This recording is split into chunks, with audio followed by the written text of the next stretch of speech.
This is so over! Game dev is dead and AI taking over? Today, Fable battles the new GPT-5.6 Sol to create the ultimate classic game remake. 2 AI giants, 1 winner. Let's dive in.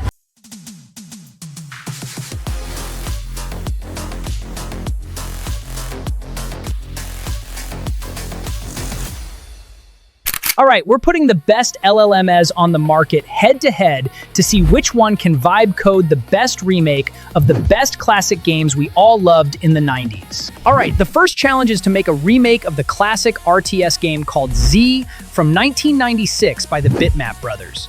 The prompt is to study the Zod Engine on GitHub, the open source version of the old game, and make a clone of the classic RTS called Z by the Bitmap Brothers, but in Three.js. Make it as close to the original as possible, but in 3D so we can rotate the camera and zoom like in modern RTS games.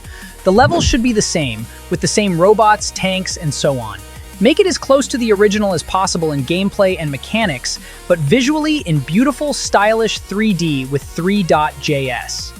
As you can see, first we have Fable 5. Here's the result so far. Let's call it Zod Vibe. The game does feel like the original Z, but the models are pretty basic.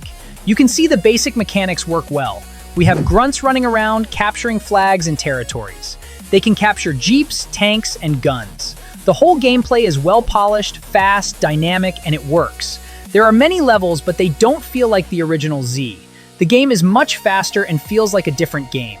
On the plus side, we have different biomes such as the desert, lava world, city, and ice world. The game loop looks fun and everything works okay. I give it 3 out of 5 for this attempt. Next, we have GPT-5.6 Sol Ultra, the new model from OpenAI. Right from the start, we can see the game is much better visually. The graphics, the vibes, and the interface all look and feel much closer to the original game.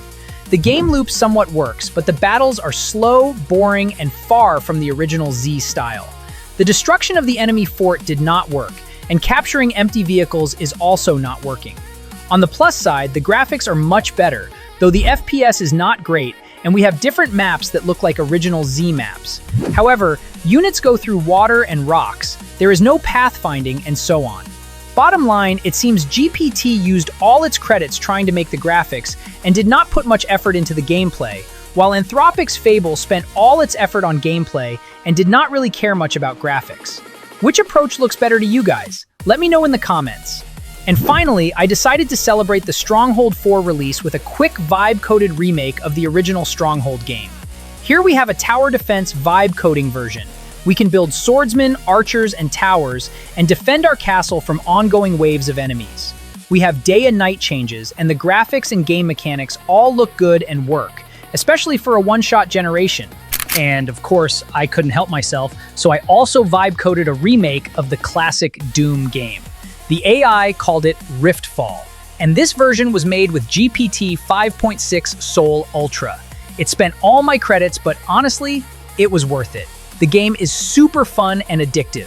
We have 20 levels, different Inferno enemies, multiple weapon loadouts, great music made with Suno, and even AI allies that fight alongside me and help me progress.